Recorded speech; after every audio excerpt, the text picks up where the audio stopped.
27 minutos han pasado de la hora 20 en todo el país y como cada martes ya se encuentra junto a nosotros Sebastián Premisi, columnista de Economía, para dialogar de un tema de vital importancia para la economía de Santa Cruz, porque es sabido que ingresó a la legislatura el proyecto de presupuesto 2016 enviado por la gobernadora, la doctora Alicia Kirchner. Así que Sebastián, vamos a desarrollar ese tema. Muy buenas noches. Buenas noches. Así es, tema presupuesto 2016, ingresó la semana pasada en la legislatura porteña.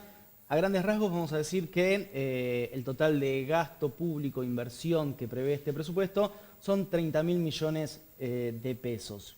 Los ingresos tributarios calculados en este presupuesto, 23.000 millones de pesos, por lo tanto estamos hablando de un déficit de 6.700 millones de pesos. Después nos vamos a detener en esta cifra, pero hoy lo que les propongo es ver qué es lo que no dice el presupuesto, pero sí dice.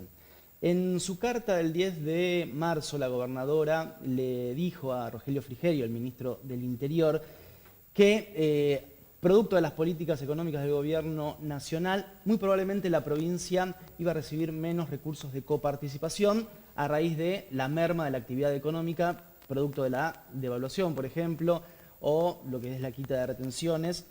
Eso iba a terminar impactando en el nivel de actividad, por ende una menor recaudación, por ende una menor coparticipación. Sobre este punto me quiero detener porque es lo primero que nos dice el presupuesto 2016 enviado por la gobernadora.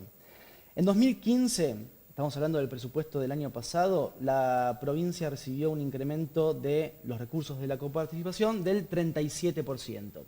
Digamos, un incremento interesante. Para este 2016, el gobierno provincial prevé un crecimiento del 21% de esos recursos coparticipables. Ahí tenemos el primer dato, que es el fuerte freno de ingresos, del ritmo de crecimiento del ingreso, de la cantidad de ingresos de coparticipación. 16 puntos porcentuales menos de un año a otro. Ese es el primer dato que nos dice el presupuesto. La semana pasada el diputado Eduardo Costa dijo que en realidad era mentira que la provincia iba a recibir menos recursos, sino que en el primer bimestre de este año había recibido 200 millones de pesos más que el año anterior. Pero veamos, estos 200 millones de pesos a los que se referenció el diputado Costa es un incremento del 18% de los recursos que vienen de Nación a la provincia por coparticipación. Es decir, él mismo está reconociendo que el ritmo de crecimiento de la coparticipación es menor que el que dice incluso el presupuesto. El presupuesto marca un ritmo del 21% de crecimiento y él está diciendo que la provincia recibió un incremento del 18%. Así que el diputado Costa reconoció de alguna manera el menor ritmo de ingresos de recursos por coparticipación. Sigamos avanzando en el análisis del presupuesto. Hablemos ahora sí del déficit. Como les decía, son 6.700 millones de pesos que la provincia deberá afrontar. Esto es un incremento del 192% en relación al presupuesto del año pasado. Pero lo que yo quiero es contextualizar. Y la pregunta es, ¿cuándo se disparó el déficit de la provincia? Y si uno va más para atrás, encuentra que en el año 2007 ese déficit tuvo un incremento del 172%. Y ya en el 2009, bajo la gestión de Daniel Peralta, el déficit de la provincia se multiplicó por 4. Estamos hablando de un déficit de 543 millones en el año 2007, pasó a 2.042 millones en el año 2009, ya bajo la gestión del exgobernador Daniel Peralta. Y aquí hay otro dato interesante que nos dice el presupuesto, sin decirlo, pero lo dice, que es una lectura en clave política. La gobernadora en el proyecto que envió a la legislatura dice que no va a tomar deuda pública.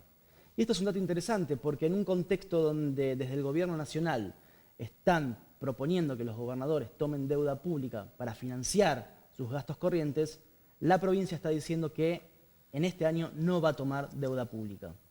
Sebastián, esto contextualizando, ¿tiene algún tipo de relación el acuerdo y el tratamiento en diputados para posteriormente también continuar en el Senado de la Nación este acuerdo con los fondos buitres y la promesa de que algunas provincias justamente a raíz de este acuerdo puedan tomar deuda pública? ¿Hay algún tipo de relación con esto? Totalmente, y ahí está la trampa incluso del acuerdo con los fondos buitres. El gobierno lo que está diciendo, lo que le dice a los gobernadores es: acuerden, aprueben el proyecto de los fondos buitres y ustedes se van a poder endeudar en dólares en el exterior. Bueno, dos trampas ahí. Una, que el gobierno nacional se retira de lo que es la inversión pública en las provincias, se retira de asistir a las provincias. Y otra es que el mecanismo por el cual una provincia se endeuda, toma deuda en el exterior, esos dólares tienen que ingresar en el Banco Central, se computan como reservas en el Banco Central. Por lo tanto, lo que le está diciendo el gobierno nacional a las provincias es: endéudense en dólares en el exterior, que a mí esa plata, esos dólares me van a servir para financiar mi política monetaria en el Banco Central, que, como ya hemos analizado en otras columnas, está siendo no contracíclica, sino que está proponiendo una retracción de la actividad económica. Por ahí ya lo analizaremos más adelante, pero en una reducción de la tasa de interés. Esta película ya la vimos hacia el final de la década del 90, cuando las provincias totalmente endeudadas se vieron en la necesidad de pagar esos dólares tomados en el exterior, y muchas de ellas no generan dólares. Digo, por ahí la provincia de Santa Cruz tiene regalías, puede cubrir dólares, pero Córdoba tendrá la soja, que no es de su propiedad, no puede generar dólares. Muy probablemente después el Estado Nacional tenga que salir a socorrer a esas provincias asfixiadas. Ahí está la trampa del endeudamiento público que propone el gobierno nacional a las provincias, y el dato más que interesante de que en este presupuesto 2016 no se prevé tomar deuda pública para cubrir justamente esos déficits corrientes. Sebastián Premisi con la columna económica, como cada martes. Nos vamos a estar reencontrando dentro de una semana. Muchas gracias, Sebastián. Continuamos con el desarrollo.